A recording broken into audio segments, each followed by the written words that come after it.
Minus sa Bar Boys, parang kasama mo si Klang. Yes po. So, can you share kung ano yung role and paano kayo ulit ni Klang? Nag-connect ulit? Di ko po sure kung pwede ko ma-share yung role ni Ate Klang pa dun. Pero yung role ko po dun sa law student.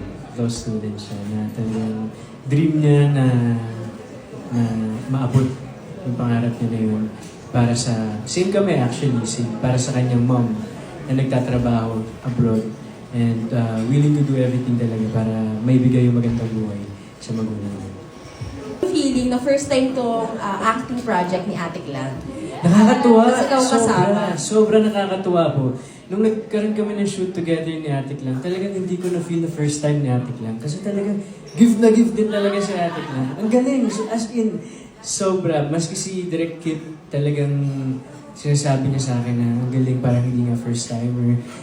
Talagang actor si Ate Klang yun. Ibang version talaga ni Ate Klang yung mapapanood nila. Thank you. Thank you so